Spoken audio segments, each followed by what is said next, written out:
des hommes qui sont des bonhommes, qui savent gérer des conflits. Elles s'appellent Elisa, Dominique, Pauline, Martine, Amélie. Toutes sont engagées auprès des femmes pour les aider dans leur quotidien, personnel ou professionnel, dans leur choix d'orientation, dans leur vie affective ou sexuelle. Plus de 40 ans après la première journée des droits des femmes, leur rôle reste essentiel. Bonjour à toutes, moi je suis Elisabeth Fernandez, je suis peintre en bâtiment, dit esthéticienne de maison, j'aime bien ça.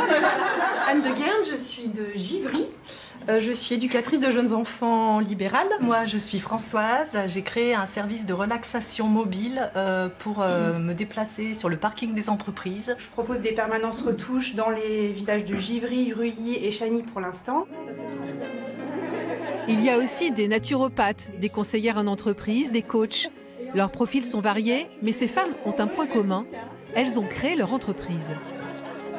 Et chaque mois, elles se retrouvent entre elles. Certaines sont là depuis longtemps et ne rateraient pas une réunion. D'autres viennent de temps en temps. Pour d'autres encore, c'est la première fois. On est souvent toute seule dans l'entreprise.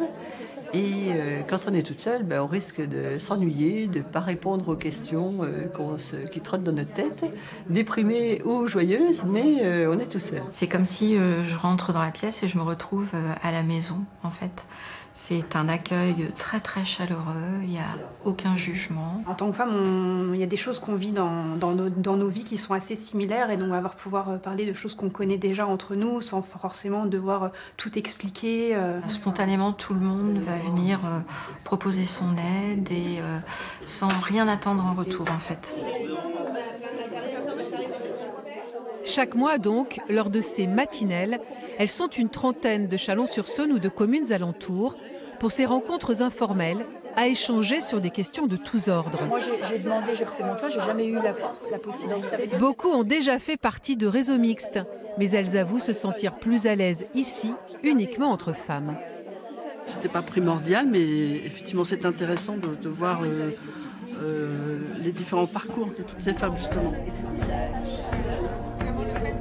On n'a pas forcément beaucoup de modèles dans notre société de femmes entrepreneurs et donc pour moi c'était important de trouver d'autres modèles. C'est plus professionnel avec les hommes que là, si on a un problème de femme, tout simplement, on l'aborde quoi. Ou même pas, mais en tous les cas on sait qu'on peut le faire. Il y a une espèce de solidarité en fait et de sororité qui se met en place en fait entre femmes et je pense qu'un homme n'aurait pas sa place en fait. L'après-midi est consacré à un atelier en petits groupes. Le but, aider chacune de ces femmes à trouver une solution à un problème professionnel ou personnel. Ce jour-là, c'est Émilie, la couturière itinérante, qui commence. Comme je veux développer mon chiffre d'affaires, je veux savoir est-ce que je remets une permanence retouche en plus. Est-ce que j'en mets une quatrième en place, sachant que j'ai de la demande, ou je mets en place un atelier de couture hebdomadaire dans un lieu fixe. Pendant une demi-heure ensuite, les autres participantes posent des questions. Qu'est-ce que toi t'aimerais, qu'est-ce qui te fait vibrer? Ou proposent leurs solutions. Si j'étais toi, je commencerais par faire une étude auprès de tes clients. Tout d'abord pour savoir quels services ils apprécieraient en plus qu'ils ne trouvent pas ailleurs. À la fin de l'atelier, Émilie repart sans solution. Je réfléchis encore parce que j'ai du mal à savoir vraiment ce qui me fait le plus plaisir. Voilà.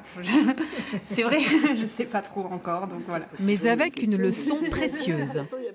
Au contraire, je trouve que c'est bien de pouvoir se dire que tout est possible et que finalement, se tromper quand on est entrepreneur, c'est pas si grave que ça. Après, c'est des chemins de vie et puis on se relève toujours. Un soutien d'autant plus précieux que le monde de l'entreprise est encore très masculin.